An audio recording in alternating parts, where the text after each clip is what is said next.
Lyft stock has been on a steep decline since the IPO nearly 2.5 weeks ago, trading 22% below the offering price. Comes as we are awaiting a flood of new IPOs, including Pinterest and Zoom, expected this week. Jim, if you look at the intraday high on that first day, we're down 36%. It was going to open at 100. They got it down to 86.7. I think that was a win. Obviously, the bankers seem to run out of firepower pretty quickly. Look, I think here's what's really happened with Lyft, because I know that Morgan Stanley's denied, JP Morgan, there's different assertions, but the makeup, here's what I've been able to tell and how I was wrong and own that. It is really remarkable that these unicorns have been around long enough that the last round of investors were not VCs, they were hedge funds. That is true. And a lot of the hedge funds, I think, have figured out ways to be able to... Well, actually, I can add to that because I've also been working on it. They were special purpose vehicles that were created for the purpose of late stage investing here. And oftentimes they will be prevented in the contractual language associated with it from shorting the stock. Right. That was not the case here. There it is. They made a mistake in allowing some of these, and I believe, for example, the Soros investment, and it's not George Soros, but it's and others that came late stage special purpose vehicle were not barred from shorting the stock. And there you go. And so they were in there doing it, covering themselves. Right. So they stayed private for so long, in other words, that a different generation of early, quote unquote, early stage came in and changed the dynamics of the IPO. Look, I think that when you have bad lawyering, sophisticated people who are able to do that. Look, I pondered every minute how this could be so bad.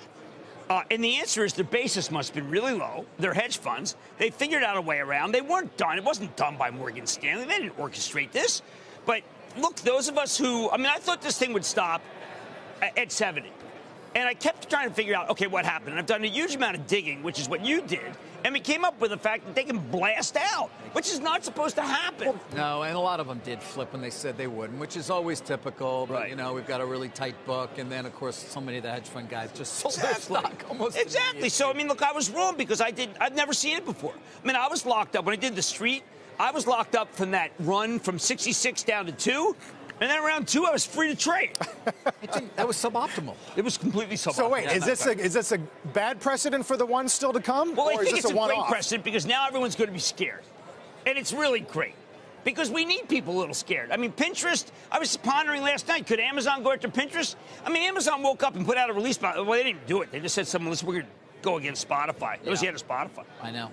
But Pinterest is being priced at a number below its last round. Go ahead, buy Pinterest. Whereas Lyft was priced well above. Jumia. Well above the last. Look, the way you have to do it is you got to look at the ones that nobody's looking at. Jumia, which is just incredible. How about TW? You followed that one? Followed TradeWeb? Oh, yeah. That's what you want. You want the ones no one's heard of. Right. People should look for. Even Levi's to some degree, right? Levi's had a nice move yesterday. Lyft, again, I want to repeat, is 100% my fault.